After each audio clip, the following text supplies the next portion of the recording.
the damn music. Hello, ladies and gentlemen. Welcome to the latest edition of No Mercy with Stephen A. Smith.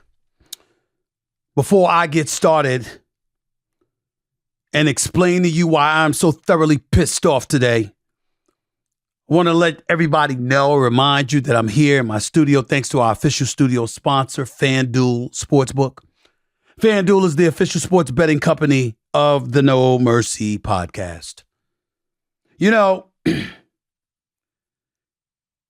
there's certain things in life that happen that just pisses you off to no end. And I know that a lot of people are caught up from a political perspective when they see what transpired over the last couple of days. I mean, as we look here and we see that the Republican-led House of Representatives voted on Thursday to pass a resolution to remove Democratic Rep. Ilhan Omar from the powerful House Foreign Affairs Committee. I'm reading from CNN right now. House Republicans have argued Omar should not serve on the committee in light of past statements she had made related to Israel that in some cases been criticized by members of both parties as anti-Semitic. Democrats have criticized the push to oust Omar, arguing it amounts to an act of political revenge and that the Minnesota Democrat has been held accountable for her past remarks. The party line vote was 218 to 211.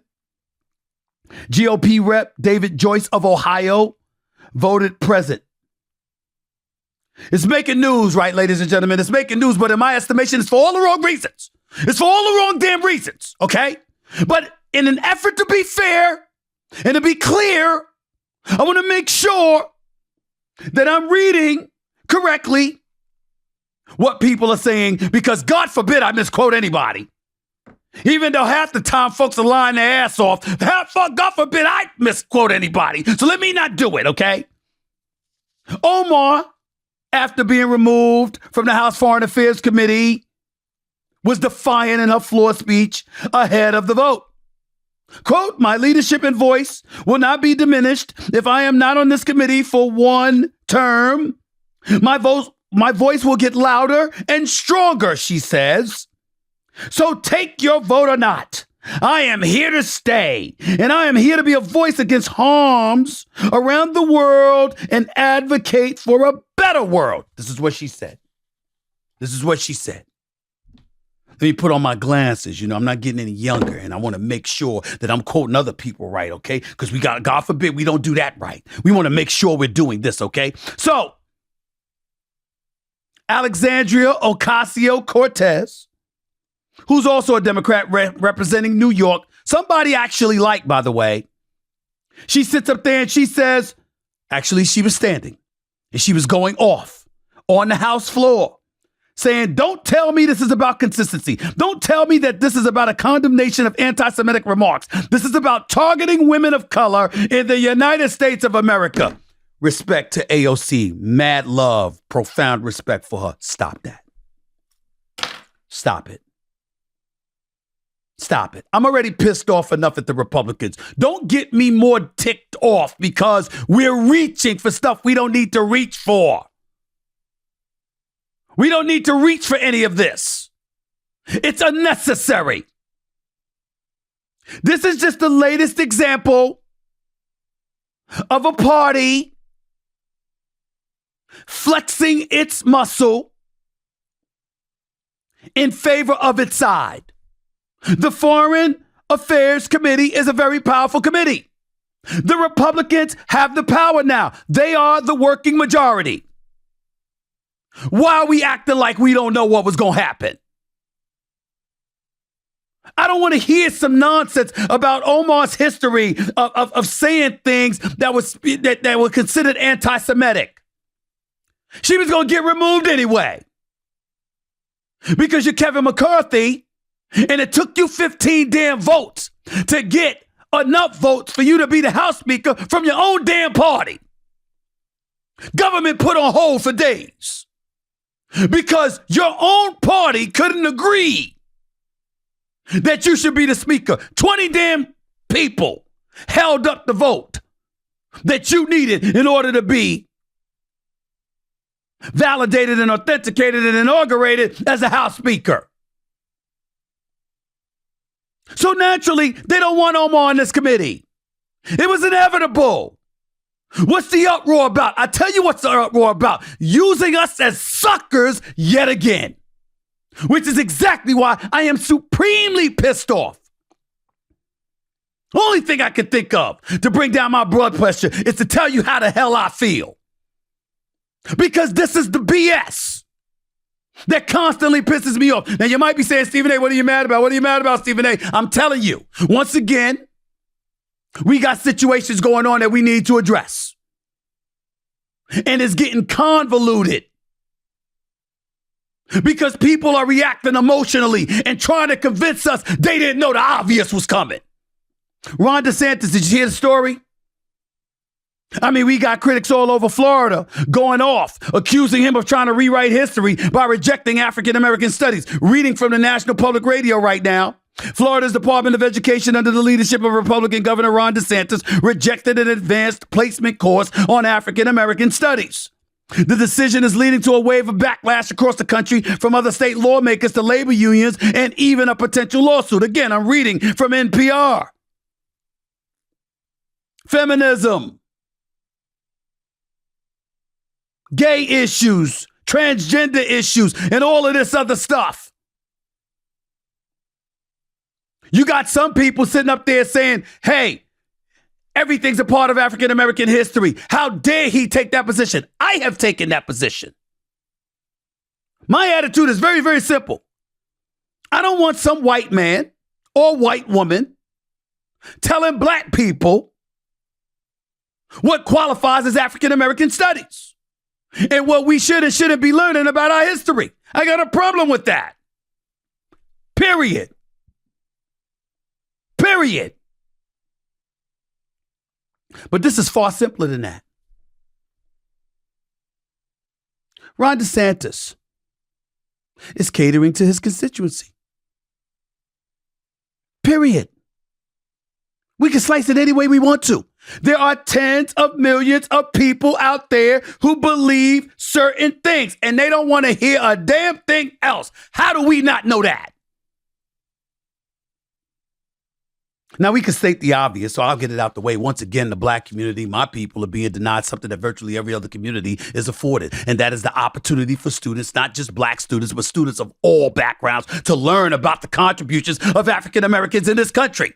African ancestors, the events and people that made us who the hell we are and made this country what the hell it is today and yesterday and a decade before that and a decade before that. It's about a right to know.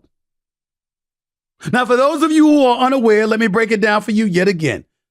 Again, in the state of Florida, the governor himself, Ron DeSantis, who, by the way, won re-election just a few months ago in November by about 19.4%, just destroyed Charlie Crist, by the way. But Ron DeSantis and his administration rejected a pilot AP course for African-American studies that's being offered in public high schools and was set to be a part of the College Board's slate of advanced placement courses in high schools. Is it being threatened? You might ask. Why do this, Ron DeSantis? Isn't African-American history part of American history? These are the questions that are obvious, but I'm going to tell you why the answer is very simple. Because DeSantis and his crew want to deny students the right to not only learn about black history, they're willing to erase it. It's fair to say that right now because of the actions that he's been willing to take. Now, it might not be that simple for him, and I get all of that, but it's important to understand that. African-American history is American history. This is according to them. This is the Ron DeSantis administration. African-American history is American history, but we will not allow any organization to use an academic course as a gateway for indoctrination in a political agenda. We look forward to reviewing the College Board's changes and expect the removal of content on critical race theory, black queer studies, intersectionality, and other topics that violate our laws. Stop right there. That's what DeSantis is talking about. They're accusing the education system of indoctrinating folks. Here's where I lose it.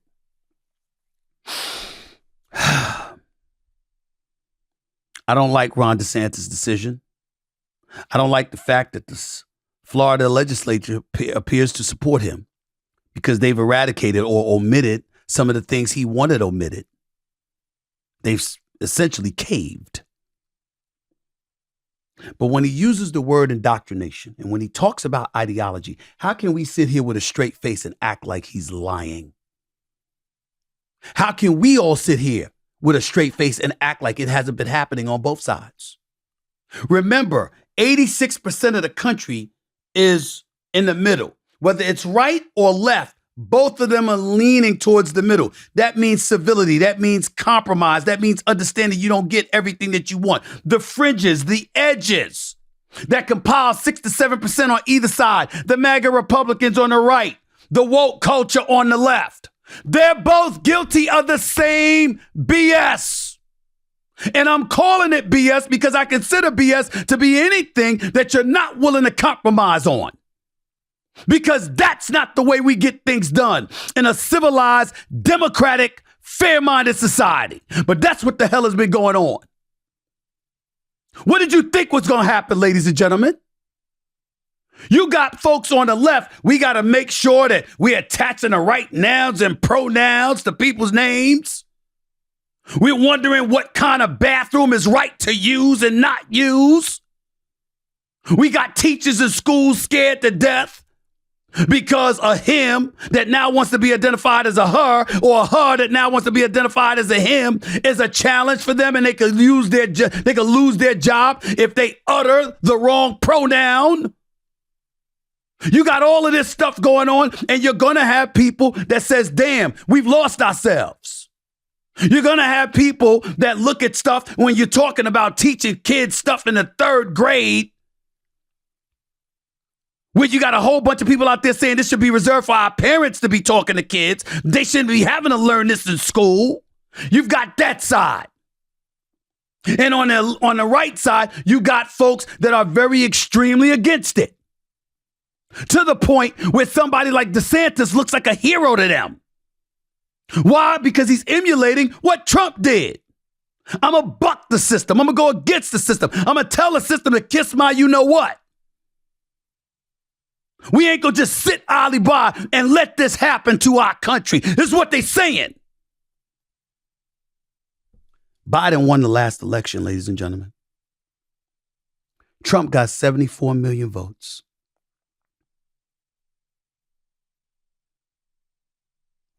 Sometimes he was ignorant. Other times he was petulant, vindictive, petty, ill-informed, and repeatedly and continuously narcissistic. And on top of all of that, we didn't even know if he was reading security briefings or anything else. And he still got 74 million votes. How many votes do you think Ron DeSantis could get? You think Ron DeSantis don't know what the hell he's doing when he brings this up? Pay attention. Pay attention.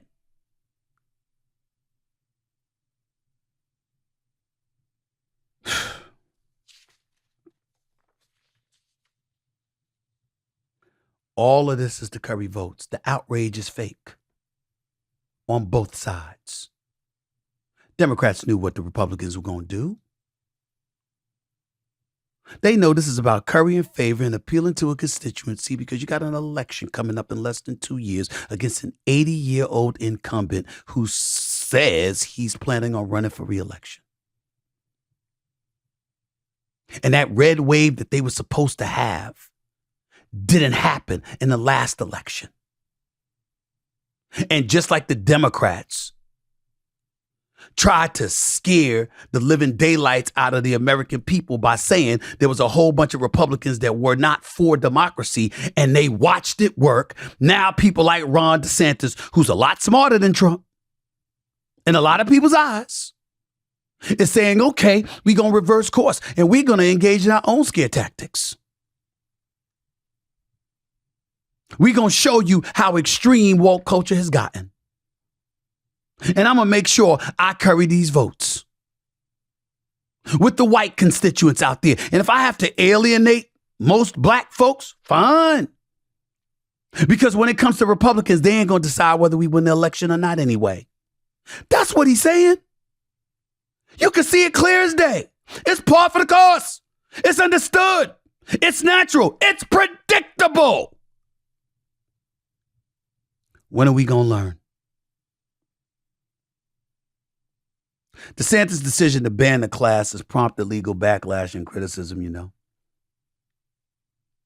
3 students have threatened to sue the Florida Department of Education if they uphold DeSantis' decision, which they did. So the lawsuits are coming, joining the students in their fight. As lead attorney for the case is civil rights attorney Benjamin Crump. He now represents the students. The 3 students are Elijah Edwards, an AP sophomore who's African-American, Victoria McQueen, an AP junior who's African-American, and Juliet Heckman, an AP student who is white. Yes, even a white student is being denied. Heckman, a junior at Leon High, said, quote, "It's just not fair that we can have AP European history studies and then Italian culture classes and all these different classes and then not an African-American studies class." Sounds about right to me. I can't refute what she just said. To be honest with you, I really can't. It makes total sense what she just said. It's actually undeniable. But if we're going to tell the truth, how about this? That same Leon County has a commissioner. His name is Bill Proctor. He is black. He is a Democrat. And listen to what he had to say here. I'm reading it to you. "Well, frankly, I'm against the College Board's curriculum. I think it's trash. It's not African-American history.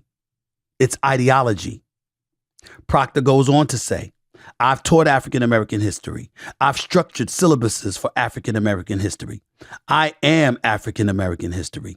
And talking about queer and feminism and all of that for the struggle for freedom and equality and justice has not been any tension with queerness and feminist thought at all." He's saying feminism, queerness, and other issues that were going to be in the curriculum has nothing to do with African American history. So in other words, a black Democrat supports Ron DeSantis' decision. You see what I'm saying? See what I'm saying? Everybody knows this ain't about African American studies. This is about securing a base. This is about DeSantis showing I can be every bit as the hard ass that Donald Trump was, except I'm a governor who's run a state successfully for years, who won re-election by a landslide, who epitomizes that red wave you thought was going to come down the pike last November. I am the future of this party, and I'm going to show you. That's what he did. Ron DeSantis is playing chess. When the hell are we going to join the party? And by we, I mean folks who are paying attention, not falling for the okie doke, not sitting up there acting like, oh my God, this is about something it isn't. Ron DeSantis don't give a damn about African American studies. He gives a damn about winning the presidency. And he's trying to pull off doing just that. And you got people on Capitol Hill trying to turn this into an agenda issue and talking about all of this other stuff that don't have anything to do with the subject at hand. He's trying to win the presidency. And he knows what audience to cater to if he wants it as the Republican nominee. Do we get that? Or are we still lost and clueless? Benjamin Crump, that civil rights attorney that I told you about.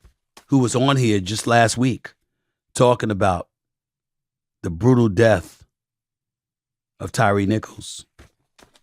He had something to say about this as well when I spoke to him earlier. We'll air that interview in a minute. You're listening to Stephen A. and No Mercy. Back with more in a minute.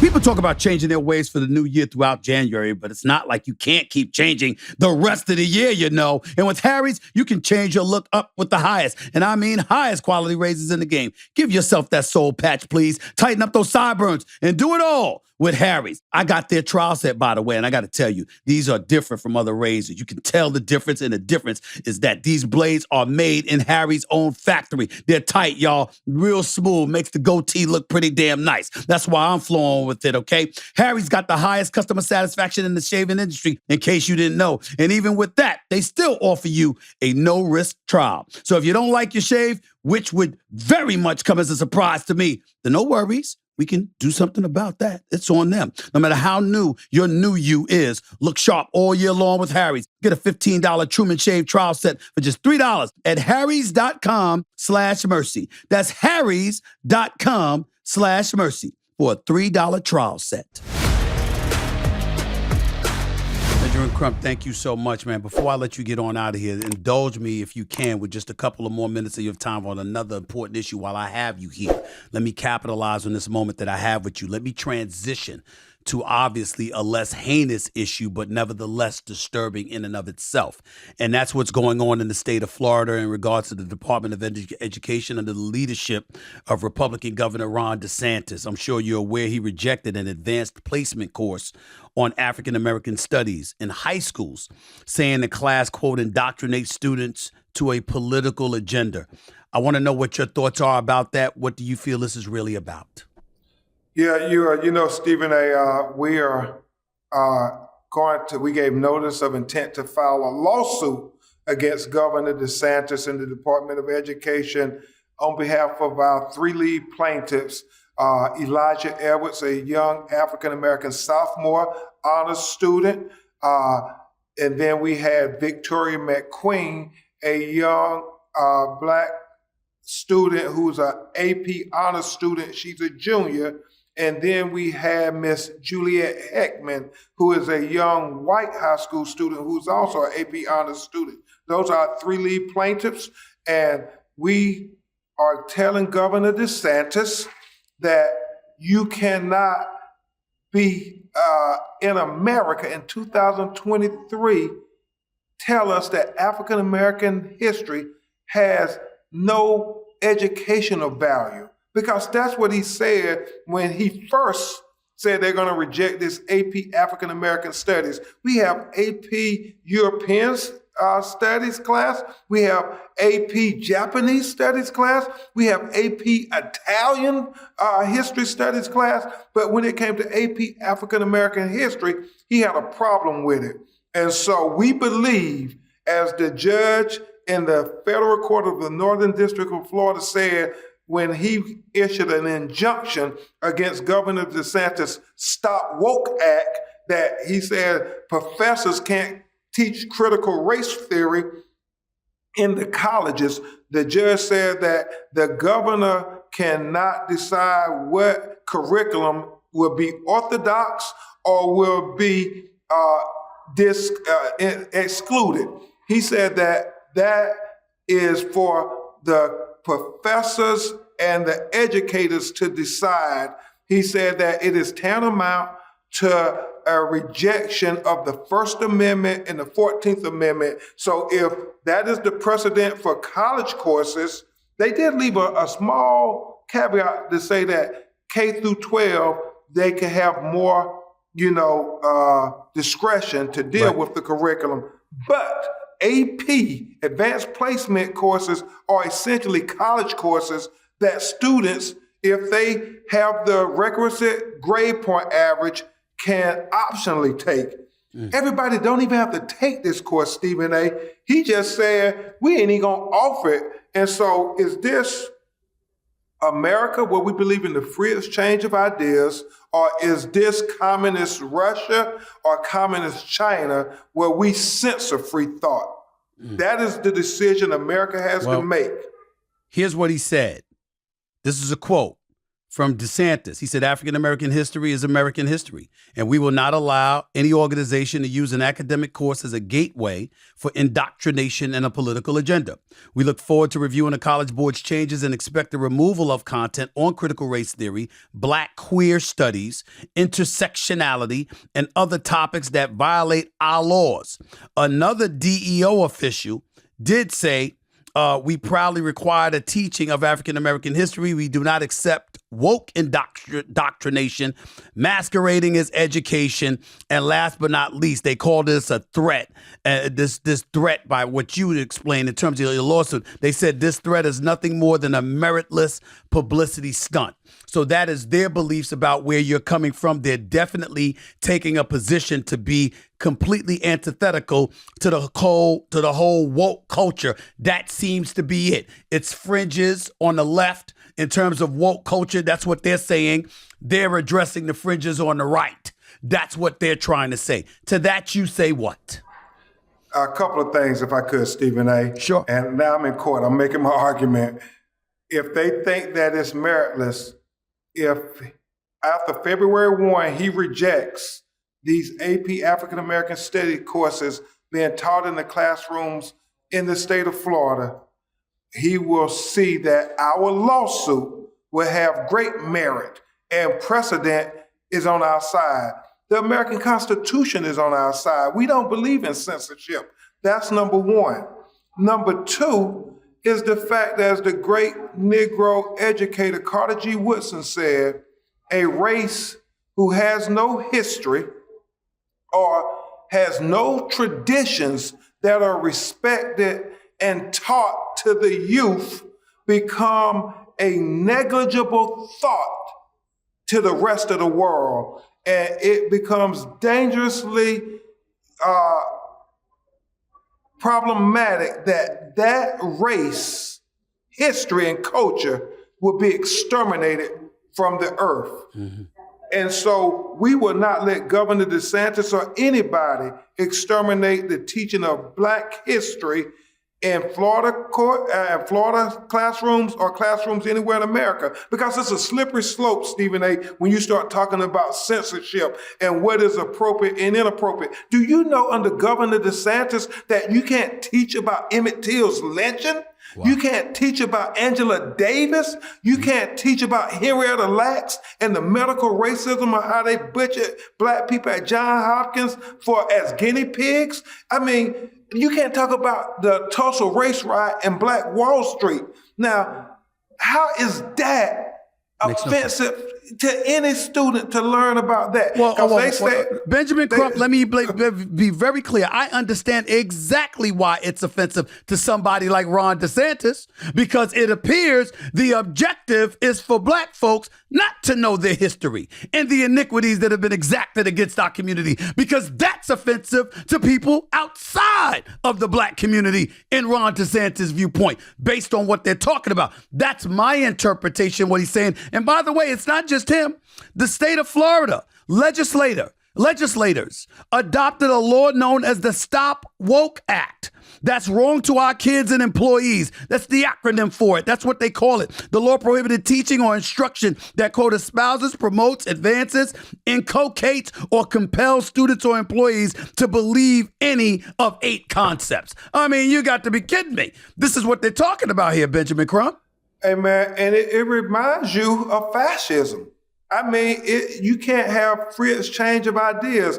They are saying that, we talked about Tyree Nichols earlier. Yes. They said when you teach this woke curriculum, that it encourages people to stand up against police officers. And you're saying, hold on, if a police officer shoot my child in the back, are you telling me I'm not supposed to take a stand? Am I supposed to just be silent? That's what they're trying to say. And so what we have to say is over and over again what I keep going back to history because it's so important. James Baldwin, and you know, when you read these great Negro intellectuals, they say some profound things. Absolutely. James Baldwin said, If a white man stand up and say, give me liberty or give me death, the whole world applauds. A black man stands up and says the same thing, word for word, and then they will judge him as a criminal, and they will attack him as a anti-American, a race baiter, a communist, and they will assassinate his character and paint him as a bad N-word and do everything they can to say to an example to any other black people who dare say what Patrick Henry said, give me liberty or give me death, that we will castigate you.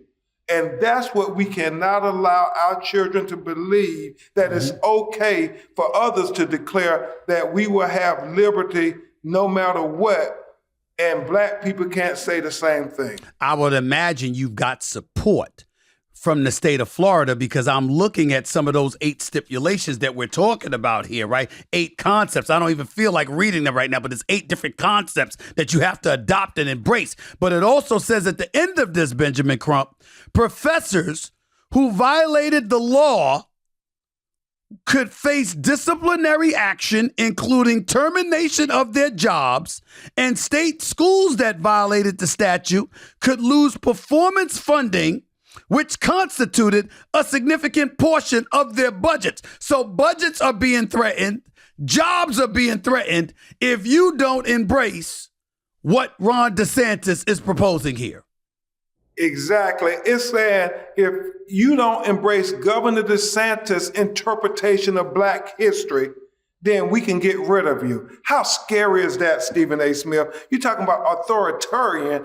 I mean, this person who said that the American Revolution, and it's on video, he said that the American Revolution stood for freeing the slaves.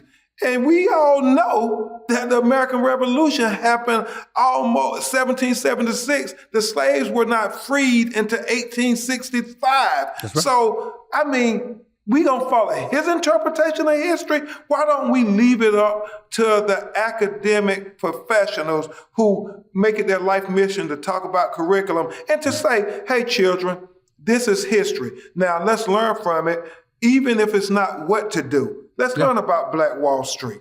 Yeah, that's right. Tulsa riots all a bit. And I'll tell you this much too. To me, it's not him even saying you have to follow my interpretation of black history.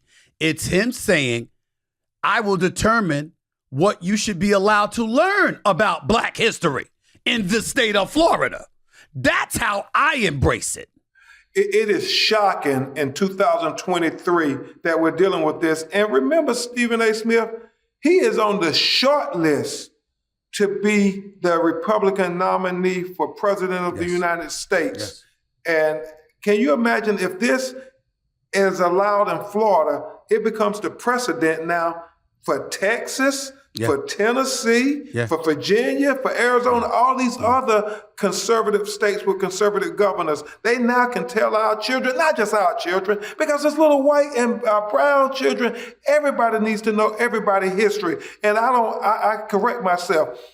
It's so important for young white kids to learn black history, just as important as it is for young black kids to learn black history, because black history is American history.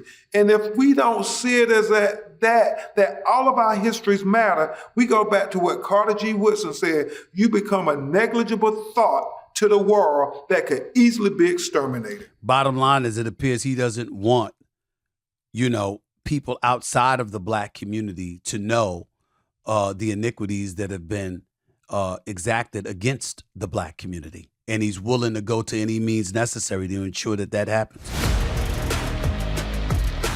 I don't care if you're a diehard NFL fan. I don't care if you barely know what football is.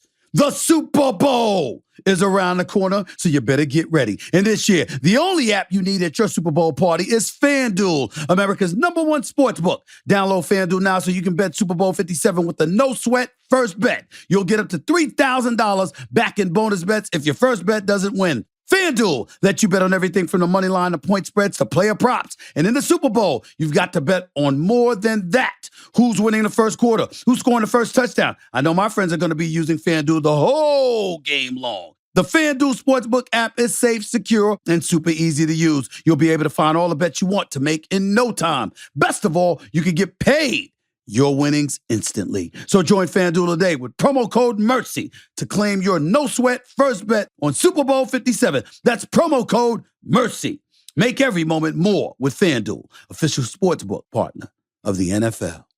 21 plus in select states. First online real money wager only. $10 deposit required. Refund issued as non-withdrawable sportsbook bonus bets which expire in 14 days. Restrictions apply. See full terms at FanDuel.com/sportsbook. Gambling problem? Call 1-800-GAMBLER or visit FanDuel.com/RG in Colorado, Iowa, Michigan, New Jersey, Ohio, Pennsylvania, Illinois, Tennessee, and Virginia. 1-800-NEXT-STEP or text NEXT-STEP to 53342 in Arizona. 1-888-789-7777 or visit ccpg.org/chat in Connecticut. 1-800-9-WITH-IT in Indiana. 1-800-522-4700 or visit ksgamblinghelp.com in Kansas. 1-877-770-STOP in Louisiana. Visit mdgamblinghelp.org in Maryland. 1-877-8-HOPE-NY or text HOPE-NY to 467-369 in New York. 1-800-522-4700 in Wyoming or visit 1-800-GAMBLER.net in West Virginia. Ladies and gentlemen, do you know what happens when Black history is kept out of the history books? It disappears, and people forget. And guess what? I can prove it to you. Have you ever heard of the Tulsa Race Massacre? In Tulsa, Oklahoma, in 1921, there was an area of town called Black Wall Street where Negroes were descendants of slaves. There were doctors and lawyers and entrepreneurs and owners of barbershops, beauty salons, hotels, theaters, even a bank. It was a beacon for African Americans looking to escape the Jim Crow South. Ladies and gentlemen, they were doing it. They were living the American dream, taking advantage of capitalism until a hateful white mob descended on Greenwood and burned down the damn town. By the time it was over in 3 days, from May 30th until June 1st, close to 300 people had been murdered and 10,000 African Americans became homeless from the fires set by the mob. And yet, despite these shocking and horrific crimes, for decades, the massacre was omitted from school textbooks and documents were destroyed. Did you know that? It also became a bit of a taboo subject in Tulsa, often recounted by people who survived and passed on the knowledge to their offspring. A state senator, I believe his name was Kevin Matthews, somebody who grew up in Tulsa and graduated from Tulsa Public Schools, by the way, said he was in his 30s before he even had heard about it. That's part of American history. So why don't more of us know about it? A state senator didn't know a damn thing about one of the worst events in American history. And he grew up in the damn town. The HBO series Watchmen, starring Regina King, depicted the story of the Tulsa Race Massacre, and it renewed interest in the subject and the critical importance of history and those who lived and told about it. Think about that. Ben Crump and the students are not the only ones who feel this. This decision by DeSantis is an affront to the Black community. We know White House Press Secretary Karine Jean-Pierre called the rejection of the course incomprehensible, noting that the state did not block other AP classes like European history. We could go there, but I'm not. Where I really want to go is with a question. Where the hell does bigotry end?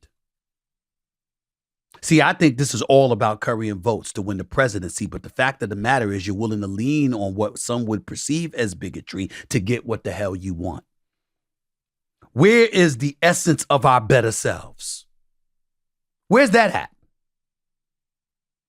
If you're DeSantis, you know how starving for power this man has to be to go this route? Because he's willing to flagrantly alienate a segment of this populace in this country. I am a registered independent. How many times have I come on this air and I said, DeSantis got a chance, DeSantis got a chance. Hell, I might vote for him. Not anymore. How can I? This is what you're willing to do? You're willing to do this and you get away with this because the Florida legislature has helped you out by caving to your demands. Where does it end? We got people in Washington. You got Marjorie Taylor Greene on the committee. You got short George Santos with his pathological lying self that was put on committees before he said, I'm going to step away until I handle my business. With all of these damn accusations of lies, allegations of lies. I counted 11 he was caught in. But they actually had him on a committee. You're a Republican, you're a conservative. What happened to the standards that you talked about upholding? See, you messed up when Trump became president. Because what you said was, the hell with our standards. We're more concerned about how you vote. And I understand that. Let me be very clear about that. Optics and aesthetics are far less important in the grand scheme of things than actual policy that's implemented. People who are actually placed on the Supreme Court of the United States, et cetera, et cetera. I get that. I understand that. But when it comes to the presidency, that's where I take a turn, because statesmanship is just as important as anything else. You have to rely on Congress and how they vote, and the Senate and how they vote, for legislation to come to your desk to be signed. In most instances, you're not the one voting on it. So as the president of the United States, statesmanship is everything.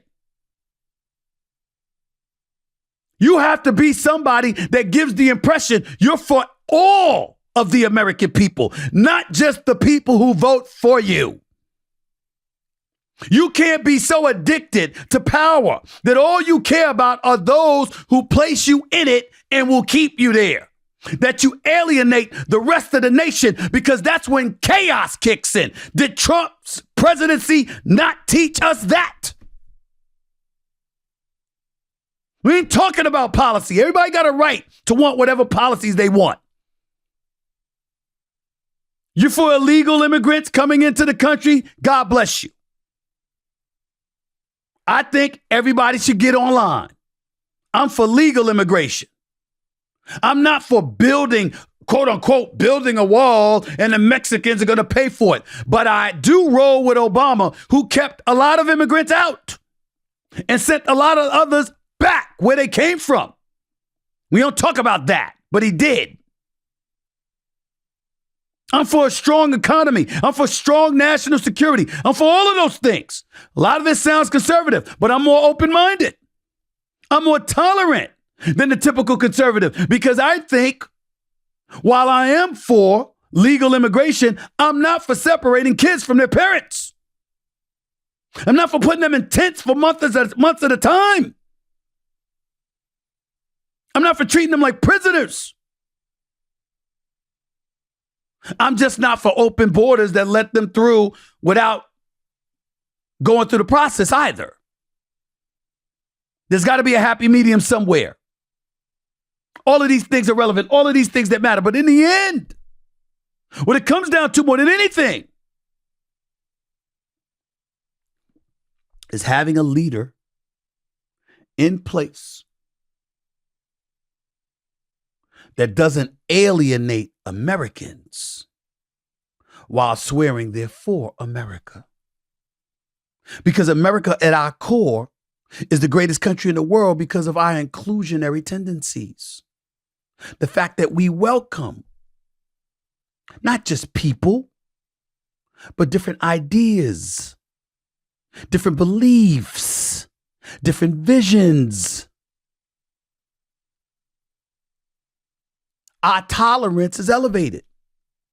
We ain't Iran, where a couple dancing in the square is placed in jail for 10 and a half years because they showed public affection. And that was a violation of their laws. This is America. We're supposed to be more tolerant than that. And when you are the governor of Florida and you're going to decide that this is not a curriculum that you want to see African Americans studying, probing, potentially embracing or rejecting, and you're the one making that call, when you are not a black man, you are not a black woman, you don't have a relationship or an identification with African American history, it is highly insensitive and offensive. Which is why I don't blame Benjamin Crump and those 3 students to have dropped this lawsuit against you. I think they'll probably win. And I get very, very upset about it until I say to myself, whoa, wait a minute, Ron DeSantis. You don't care if you want to lose.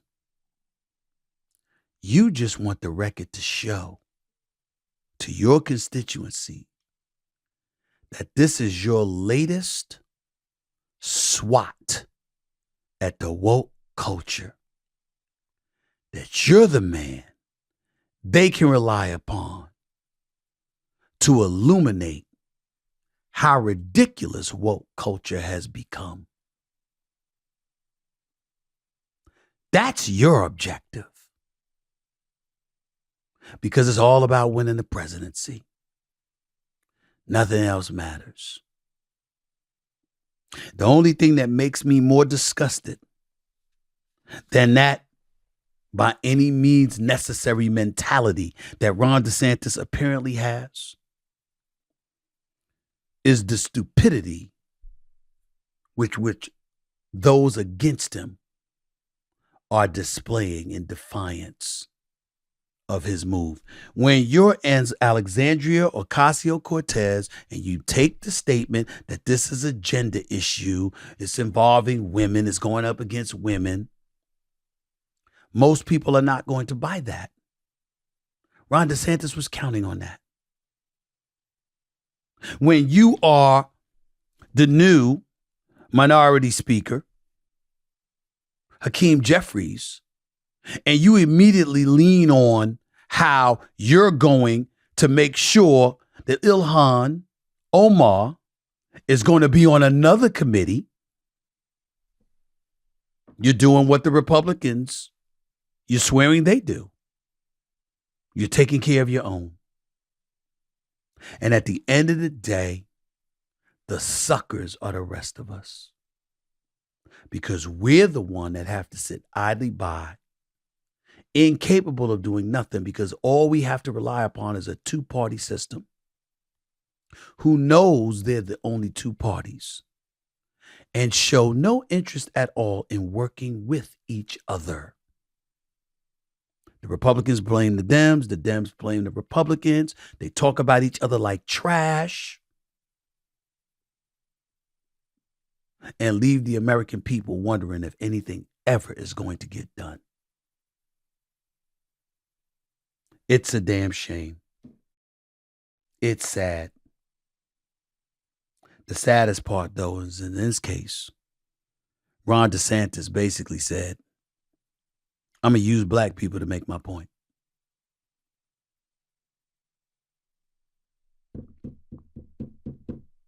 Low folks on the totem pole, huh? What else is new? That's it for this edition of No Mercy with yours truly. Looking forward to talking to y'all in the days and the weeks to come. I'm getting ready to head on down to the Super Bowl. Hopefully I'll be able to talk to you guys next week from then. If not, I'll definitely be able to talk to you after I return from the Super Bowl. But before I depart, just remember, you don't have to know sports to know mercy. I say that because I end every show that way. But I got to admit to you, on this particular day, I'm asking for God's mercy for all of us. Because this country is an absolute mess. And we see no signs whatsoever of things getting better. We need God's mercy and all the prayers we can get. Because we in really, really, really bad shape. Peace and love, everybody. Till next time.